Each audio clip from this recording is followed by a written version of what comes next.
गरीबी गला हमारी, गरीबी गला हमारी,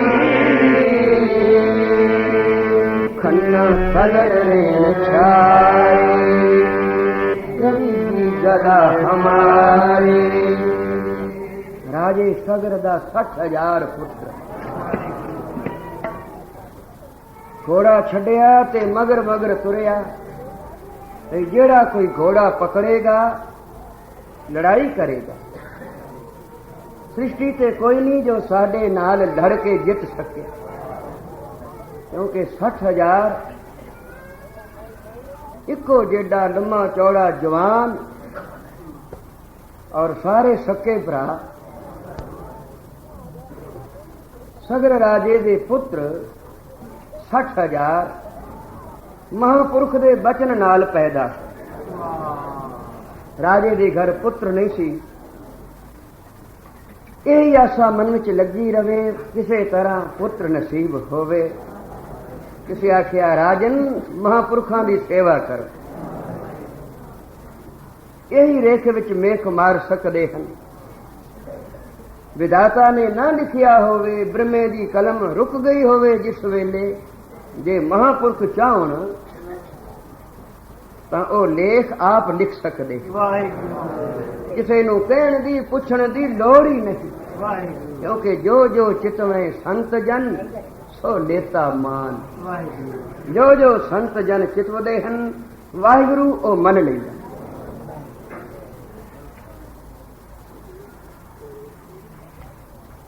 तो राजा सेवा करन लग पिया। जो कोई आवे घर ले आवे, प्रसाद चकावे, बेटा देवे, नमस्कार करे।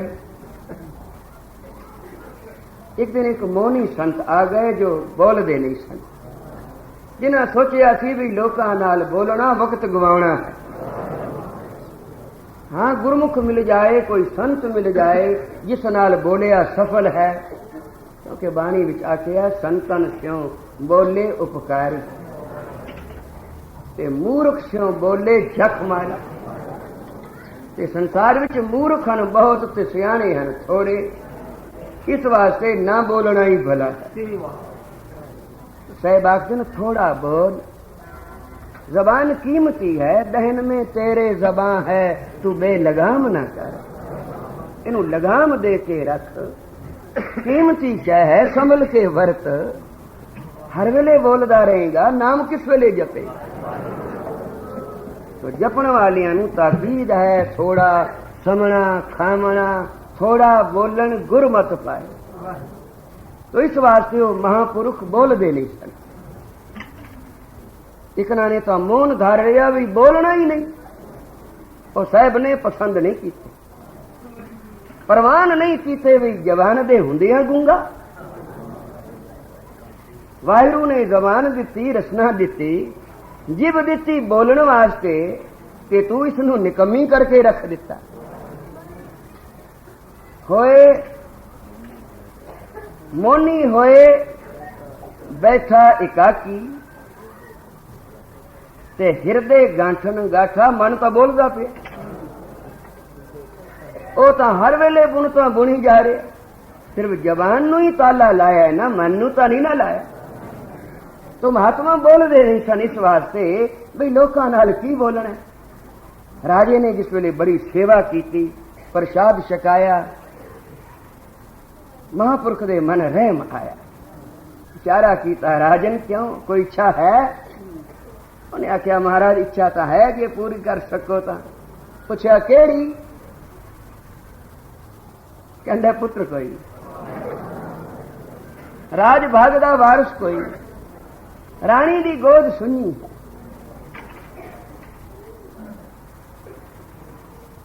तो महात्मा ने उंगली नाल धरती ते एका पाया, जाओ राजन एक पुत्र। राजे ने सोचिया हुण जद निहाल होए हन महात्मा ते हुण मैं चुप ना करा, मंगते दा धर्म है मंगी जाना।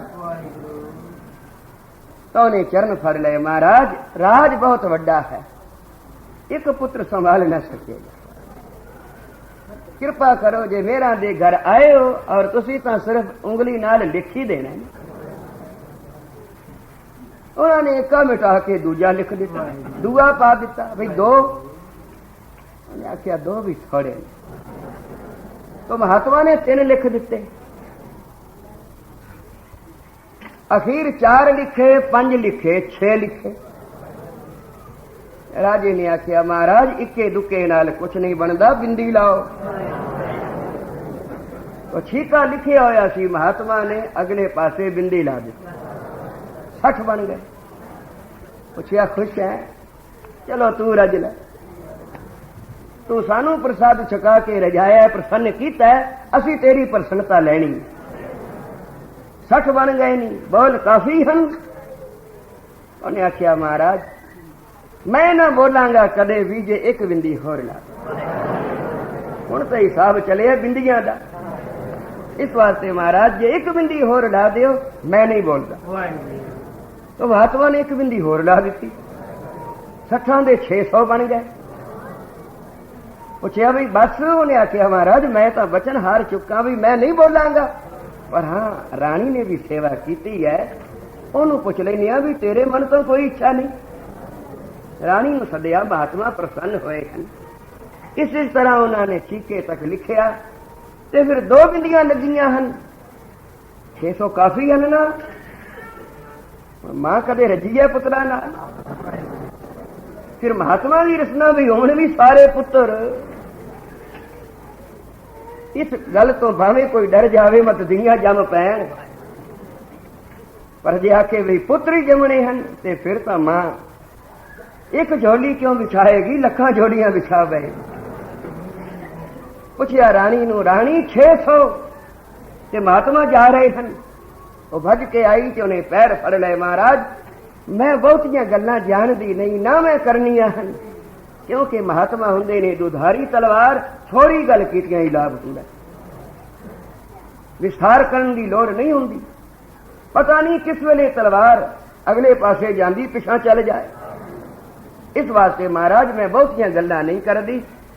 6 तां तुसी अपनी मर्जी नाल लिखे होने ने ते 2 बिंदियां लाइयां राजे दी मर्जी नाल ते 2 मेरे वास्ते लाइयां, वो बन गए 60,000।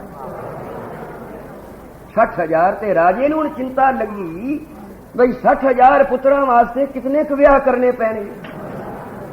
रानी नूं भी सोच आ गई कि मैं तो इतने पुत्र मंग के नाल सौकड़ा भी मंग लईए। करना ते डिग पई, महाराज कोई ऐसी बिद न बनानी जो सुख दे के नाल कोई दुख भी दे दियो। ये सारे फुल दिते जे नाल कंडा कोई ना ला देना। कहने लगे अच्छा रानी, एक तुम्बी पैदा होएगी, इको तुम्बी, उस तुम्बी नूं कट देना, विचों 60,000 निकलेगा।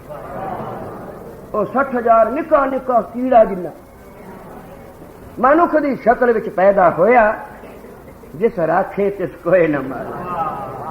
महापुरखों का वचन सी, वो सारे ही पल गए।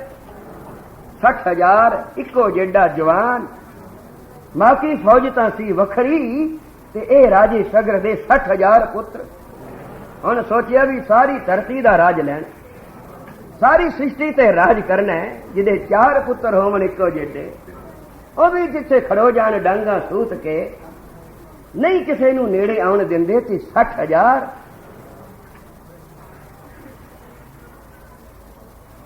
और आज भी ले लिया, वो भी ले लिया, वो भी ले लिया, भी कोई आकी तो नहीं, कोई मुकाबले जोगा रहा तो नहीं।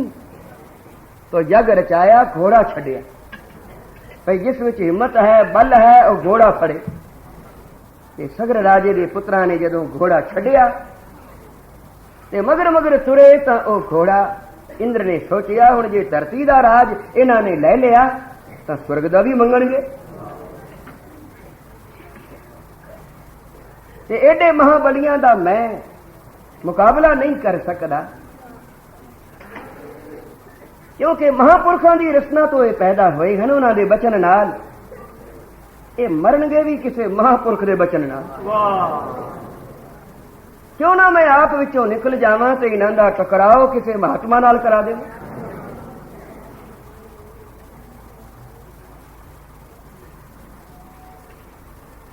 तो महात्मा बैठे सन, इंद्र आया, उसने घोड़ा पकड़िया ते महात्मा दे आसन दे नाल किला ठोक के घोड़ा बन छड़िया, आप छुप गया। जिस वेले राजे सगर दे पुत्र आए बड़े हंकारी सन, क्योंकि इको जेडे नौजवान, एक जवानी दूजा धन पल्ले, साईं दी मेहर होवे तां सीधा चले, नहीं तो विंगा टेढ़ा चलदा। खून विच हुंदी है बड़ी गर्मी, हर गल नूं अपनियां बाहां दे बल नाल चाहुंदा है कि मैं फैसला कर लवां। सियाणा अकल वरतेगा, दानाई वरतेगा, कुछ अपनी बढ़ाई का ख्याल करेगा, पर नौजवान ये तो वाहिगुरू दी कृपा होवे किसे उत्ते, संगत दा रंग चढ़िया होवे ते फिर इन्हां दा मन नीवा रहे ते मत रहे उच्ची, ते मत दा रखा होवे श्रीवार। जिस वेले आए थे वेखिया महात्मा दे आसन नाल घोड़ा बद्धा होया, ना पुछिया ना दसिया, वो समाधि विच बैठे सन। पिछों दी कंड विच आण के लत कढ मारी, आखिया घोड़ा क्यों पकड़िए जे समाधियां लाणियां सन, हुण लड़ाई दा वेला है कि समाधियां लावण दा वेला है, उठ लड़ाई कर। महात्मा ने नेत्र खोले, लत जो वजी देखिया अगे बदलां दी तरह घटा चढ़ियां हुईयां सन। राजे सगर दा 60,000 पुत्र ते मगर राजे दी सेना कई लख। सोचिया मैं कला इतने किवें मुकाबला कर, ताइए जे दूजे ने दूजी लत कड मारी। हुण सोचा ना सोच, ये अकल पहला करनी सी बुढ़िया भी ये घोड़ा यगदा है ते मैं हथ ना लावां। उन्हें आखिया मैं घोड़ा नहीं पकड़िया, ना मैनू घोड़े दे आमन जामन दा पता है, मैं तो अपने प्रभु दे रंग विच बैठा था, प्रभु दे रंग विच केडा वड्डा बहाना गढ़ लिया। मैं नाम जप रहा था, नाम जपण वाले बुज़दिल तो नहीं हुंदे, वो तो बड़े महाबली हुंदे हैं, तेरे विच बल कोई नहीं। उन्हें आखिया बल तो है, मजबूर करोगे तो फिर दिखाना भी पवेगा। आखिर फिर होर मजबूरी की होंदी है, होर लत्तां खाणियां नहीं, लड़ाई कर। उन्हें आखिया फिर करो बई लड़ाई, करो मेरे उत्ते वार। उन्हें आखिया साडे वार, कितने वार तेरे ते होणगे तां तेरी बोटी बोटी हो जाएगी। इस वास्ते मुनि पहला वार तू कर, क्योंकि तू अकला है, असी हां बहुत, तेरा हक है पहला वार करना। उन्हें आखिया नहीं, मैं वार कीता तां तुहाडे विचों किसे ने बचना ही नहीं, एक वार ही तुहानू काफी है। जिवें भाई नंदलाल साहब ने आखिया सी कलगीधर पातशाह नूं,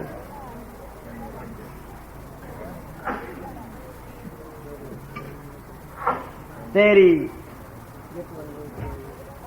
इको ही नजर दा तीर खा के नंद लाल वर्गे सुखन दान डिग पे, आए जबा करने डिठे नैन तेरे, सैदे खान वर्गे आकड़ खान डिग पे। तैनू खंजर से पाले दी लोड़ की बिगाड़ना है सितमगार तेरा, फड़ के जिमी आसमान पलटा देवे, इको काफी है नैना दा वार तेरा। कि मैं तो निहत्था हाँ, मेरे कोल कोई शस्त्र नहीं, पर तुसी शस्त्रां नाल सजे खड़ोते हो। हर तरह के शस्त्र तुहाडे पास हैं, और जितने वार चाहो पहला कर लो। मैं जड़ा वार करने फिर करांगा। उन्हें आख्या नहीं, राजनीति ये नहीं आखदी, असी बहुत हाँ और निहत्थे भी नहीं हाँ, तू कल्ला है और निहत्था है, असी खुशी नाल कहने हैं कि पहला वार तू कर ले। उन्हें आख्या फिर कर लवा? अखे हाँ। कहंदा पसम हो जाओ। बस कहने की देर सी कि लम्बे पै गए, मिट्टी हो गए सारे। जिन्हां चों कोई बच गया सी पिछे, उन्हें सोचा भी ये सारे बिगते मर गए, इन्हां दी हुण कल्याण किवें होवे, गति किवें होवे। तां भगीरथ फिर इन्हां वास्ते गंगा लियाया। गंगा लियाया भगीरथी ताई आखदे ने गंगा नूं कि भगीरथ लियाया सी और वास्ते इन्हां दी कल्याण दे। तो राजे सगर दा 60,000 पुत्र कपिल मुनि दे एक वचन नाल, क्योंकि गरीबी गदा हमारी, ये गदा है कदे भीमसैन दे हथ विच हुंदी सी, पर वो गरीबी दी नहीं सी, वो बल दी गदा सी। बड़ा महाबली होया भीमसैन, पर साध संगत जिथे गरीबी दी गदा है उथे भीमसैन दी गदा भी कुछ नहीं कर सकती। गरीबी गदा हमारी सहवाख देंगी, गरीबी गदा हमारी, गरीबी गदा हमारी, खन्ना सगन रेण छाई। दुनिया नू फुरदा है मान, जब किछ पावे तब गर्व करता, 4 पैसे खट लवे कि 2-4 किताबां इल्म दियां वधीक पढ़ जावे, या कोई हुनरमंद बन जाए तो समझदा है मेरे जेडा कोई है ही। पर सहवाग दिन सबको भरिया फूक, आखन कहन न थमी। एडी होमे किस गल दी, एडी वडियाई किस जोगी। सबको भरिया फूक, आखन कहन न थमी। सब कोई फूक दा भरिया है, श्वासां नाल चल रहे, श्वासां दे घोड़े चढ़िया दौड़िया फिरदा। सबको भरिया फूक, आखन कहन न थमीए। नानक वेखे आप की के फूक कढ़ाए ढह पवे। आ बाल कितना ऊंचा उड़दा, एक एक लगदी आसमान तक जांदा, कि जी फूक निकल जाए फिर। मोटर कितनी भज्जी जाती है जी फूक कट दियो फिर। किसी तरह बंदा केडा आकाश के घोड़े चढ़िया होवे, आ एक फूक ही है ना, एक श्वासां दा कच्चा धागा ही है ना। जिवें आखिया लश्कर जोड़े किया संभाह, निकसिया फूक तो हो गया स्वाह। जिस वेले फूक निकल गई, बंदा नाल तकबर भरिया कूड़े करदा माने। मैं हाँ चतर सियाणा सुंदर शेर आप नू जाने, आकड़ आकड़ चले किसे नू नजर चले नहीं आने। साईं लोका जद फूका निकले आवे होश ठिकाना। बस जिदन फूक निकल गई ले चलो भाई। अरे बावरे तो घड़ी न रखे कोई, मकान तू ही बनाया सी, तेरा ही सी, मालिक ही तू ही वजदा सी, पर हुण ते जेड़ा आउंदा कहंदा ले चलो कड्डो। रे बावरे तो घड़ी ना रखे कोई, कोई आन के राय नहीं दिंदा भी 2-4 दिन ठहर जाओ। बड़िया रीझां नाल बनाया सी, बेचारे नू वसन दियो, कुछ मौका दियो। नहीं रे बावरे तो घड़ी ना रखे कोई, इस वास्ते सहवाग दिन तू राम नाम जप सोई। जैस मकान चों कढ़िया जाए तो अगा तेरा घर बनया खड़ोता। वो घर किवें बनदा है? सहवाग दिन अंतर गुरु आराधना। जेवा जप गुर नाओ, नेत्री सतगुर पेखना, सरवणी सुनना गुर नाओ, सतगुर सेती रतिया दरगाह पाइए थाओ। जो इथे गुरु प्यार दे रंग विच रंगिया गया, उसनू दरगाह विच अटल पदवी प्राप्त होई। ओ घर मिलिया जिस घर चों मुड़ किसे ने इसनू बाहर न कढिया। आइए सहवाग दिन जिस ग्रह में तू रहना बसना, सो घर चीत ना आयो। ऐसे घर बनावन दी केड़ी चिंता लगी रही, केड़ी दौड़ भज कीती, असीर बना के रहे हो, पर ये तो छड़ना सी। जिस घर विच जाके वसना सी ओदा चेता ही ना आया। जिस ग्रह में तू रहना बसना, सो घर चीत न आयो, तू होछे रस लपटायो रे मूड़े, तू होछे रस लपटायो। अमृत संग बस्त है तेरे, पर दिखिया स्यों उलझायो। अमृत वाहिगुरू दा नाम जे तू चाहदा ते जप लैंदा, तेरे कोल वक्त भी है और तेनू साईं ने जबान भी दिती है, ते फिर तेनू सोझी भी पाई है बई जे जपेगा तो प्रभु के सिमरन कारज पूरे। जेड़े कारज पूरे तू नहीं कर सकिया ओ वाहिगुरू दे सिमरन ने पूरे कर देने। ते तू होछियां रसां नाल लिपटिया रही, दुनियावी सुखां नूं भज भज पैंदा रहिया, असल दे सुख दा चेता ही ना कीता, तो फिर पछताएगा मैं होर की आखां। बाणी दा अखर अखर पिया ताकीद करदा है, अमृत वेले उठो, इशनान करो, जट बह के नाम जपो, संगत विच आओ, कीर्तन विच मन जोड़ो, इन्हें तुहाडा लोक सुखी ते प्रलोक होएगा सुहेला। वाहिगुरू जी का खालसा।